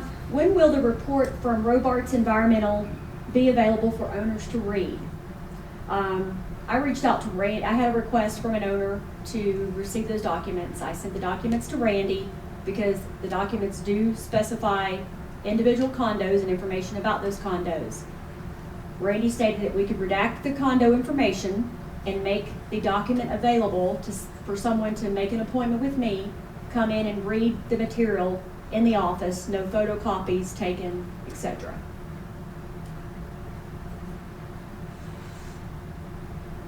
Does anybody have any thoughts on that, on I think it's the fine. report? Yeah. That's fine too. I mean, the issue there is two things. Nobody needs to know whose unit has what, any information. They don't need any information about somebody else's unit. Right. That's number one. Number two, the report is technical. And so it's like, if you have some level of training or you have some understanding of maybe engineering or this type of stuff, maybe that's appropriate, you can read it, you can sort of Can understand digest it, it. right. But for other people, it could just be serve as a source of confusion and a Well, source and that's of- what Randy said. Yeah. Randy said, certainly if somebody's gonna have to have knowledge and understanding of what they're reading, or it could create panic or information that's not true, and then you're spending time trying to explain or justify the information when it's not even ready to be presented yet. Yeah, I mean, we explained it. Well, I don't think our explanation from the meeting requires any further explanation because it was explained accurately, but just, it's the same with any documents. Sometimes out of context, I think we should make a motion then that all special reports like the Robarts environmental report. we don't need that motion It's because in the we have bylaws. bylaws. Our bylaws cover Okay. our papers. All right. When will the capital budget meeting be held? I think we pretty much addressed that when we talked about the bids we've gotten and moving forward with. As soon as we Having can. I mean, that's vendors the come in. goal, as soon as we can. Alrighty, this next one I think I've worn out in the past 2 weeks. On December 9th, Greenberg sent a note to everybody about the written threat received. Who was actually threatened? Well, I'll say that first. Technically, the letter came addressed to me since it was a self-addressed stamped envelope that went to the owners, and it was to come back to the attention of Rita Malone. So technically, it was addressed to me. The envelope was. The threat inside stated me and the board. Was a police report made? Which police organization made it? Did they investigate, as Greenberg said? Any results? Was the police security at the annual meeting sent by the police, as Greenberg implied, or hired as a security guard? Who made the decision to hire the guard? Have any more threats been received? I had a conversation with the owner that submitted this about a week ago. So basically, as soon as I got it that evening, I reached out, started talking to a detective, and continued to talk to him throughout the process. He asked a series of questions, and after I answered all the answers, he stated that we should hire a off-duty police officer. When you see those at events or directing traffic or wherever they may be, they're not sent by police. They're all hired. There's actually a portal that they use, and so the detective sent out an email giving why we wanted someone and to see who would come that evening. So it's actually a police officer, though, that's off-duty? Yeah, it's an actual police officer, yes. So based on his advice, there wasn't really a report filed. I dealt with him on it, continued to deal with him on it. So when I got the request from an owner for the police report number, talked to Brian, and once Brian actually understood the whole process, he said, you should have filed a report. So I did file an information report, actually talked to Sandy Springs, again, went through the whole process. The only further step that could be done is if we still feel threatened, then it would be taken to another step. We haven't got anything else since. Right, nothing prior to that, nothing since then. I mean, like they asked me even yesterday, is there anybody you could say that's a suspect? Well, the packet went out to 106 owners that received the envelopes, and to narrow it down, I don't think none of us could narrow down to a single person. Now, I would not be opposed to having the letter sent to a lab and see if there are any fingerprints on that could be Can you do that privately? privately, yeah. Well, if they don't have fingerprints on file, it's not gonna be. Right. Yeah, and That's- it's and that's been what- handled by so many Yeah. people now that, you know. Yeah, but we should shave somebody's head. You know, to be honest with you, I was upset when I received it, but the more I thought about it, it may be taken different. I thought that maybe it was to distract me to take my time, because the more I have to deal with it, the more I don't know how to explain it or how to say how I feel about it. It's pretty selfish. Well, Isn't that Did have your name narcissistic? on it. Isn't that narcissistic, thinking A little somebody's you? narcissistic. well. Okay, let it go. Yeah. But if you do find out who did it, I have a friend whose name is Luigi. So let me know. Alrighty, are residents being tested for COVID signing a release permitting MVT staff, management, or anyone to see the results besides themselves? Who is receiving the results from the testers and notifying the residents? Who else besides the residents has access to the results about specific residents? So the process is the residents call the front desk to sign up. They are not made to sign up. They're not made to test. It's not mandatory. It's completely up to them. Once that is done, I send a roster to the lab and or labs. I'm the only person that has a login to the portal. I'm the only person that sees the results. When the results come in, if the resident is positive, Susan or myself will call the resident. We will ask the resident to contact anyone that they've been in contact with the last 5 to 7 days. If they ask us to contact those folks, we do. A list is then confidentially kept at the front desk of who is positive and the date. The reason being is because we need to know who's in quarantine. We need to know whose trash we've got to pick up outside, whose laundry we're doing, who needs their meals delivered because they can't come out, who to check up on, and so forth. So the only question that I would have is when a person is signing up for the test, do they know that you or Susan are the ones that are going to be informing them? We say we will call you.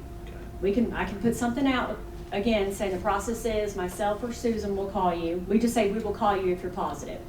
Listen, it would just be helpful if I don't know that you have to go through all that. It would just be helpful that if somebody signs up, that they're just informed at that moment what the process is, right? Okay. We're gonna get the test back, I'm gonna see it, I'm gonna talk to Susan about it. One of us is gonna contact you, positive, negative, and then we're gonna have to let the people that might interact with you know. Right, okay. The only other thing I'll add to that is something, the lab that we're using right now, they're so backed up, it's taking too long to get results back. I've met with another lab, and I'll know something by morning if we can partner with them. They're talking to their compliance team. Since we don't have a doctor on site, there has to be a doctor sign off on the order, blah, blah, blah. If we are able to partner with them, we will get the results back the same day. If they test that morning, we have the results back by 4 p.m. So that will be great for us. So how pervasive is Omicron here at Mount Vernon Towers at the present time?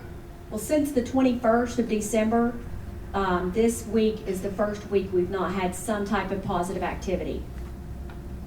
Good news, okay. There have been 2 recent board-initiated MVT surveys. The general questions / opinion survey taken at the December meeting and the dining survey. When will you share a summary of them at some point? We could release the referendum questions and the answers. They're gonna Let's be put in those at the- Towers Talk. Yeah, we just can put it in release post. that, and Yeah. the survey that Morrison's put out, we'll release that as soon as we know something. Okay. That it? Those are the questions? I move we adjourn. Uh-oh. The next board meeting, how about Wednesday, February 23rd at 1:30?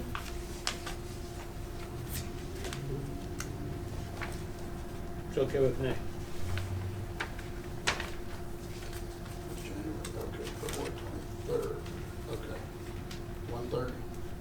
23rd, yes. Before we adjourn, this last question, it does pertain, my question does pertain to the Morrison's surveys that had been sent out. I know that we probably skipped over the special Oh, yes, yes, yes, I that you had it right have. here. So could we kind of just talk about that a little bit to see where they are, how they're doing? Any feedback? Right now, the committee has met and has set up a mission statement to focus where we're going and not go scattering all over the place. And we have gotten data from Rita to look at on what the costing has been. And we're looking at the survey that went out for Morrison's. You know, we haven't got the results. We still got just the questions. And formulating more of where this focus should go. There's no decisions, no comments, no suggestions at this point in time. So their purpose is, they've stated their purpose? Right, that was So in what's their Tyler's purpose? talk. Is it, would the purpose not be the motion? Well, the purpose is the motion, but we expanded that a little bit to focus our, because the motion was pretty broad to look at the contract. So we're focusing that down to some more specifics, to break it into pieces, if you will. Okay. But the motion was to look at the contract to say whether they wanted to keep Morrison's or not. Yeah, So that's really the motion, yeah. right? But, but what do you use to define that motion? Do you say it's food quality? Do you say it's service? Do you say it's hours of operation? You know, those are the things that you would say you keep or don't keep. Why did you decide to keep or don't keep? Is what we're trying to come up with, just instead of just a general Okay. statement. So all of it would be listed in the contract of Morrison's? The quality of the food, hours of the service, that sort of thing? There's satisfaction criteria, right? So what's happening right now, the purpose of the survey, Morrison's has a contract, and we know what the boundaries of that contract are. And then, you know, then there's a satisfaction portion of that that's supposed to benchmark and then sort of get that information that he's trying to get, so that we can understand the attitudes of folks. So that we can. satisfaction piece is in the contract as Yeah, well. it is, I got it you. is. So I think that's a really appropriate thing to be doing in order to evaluate.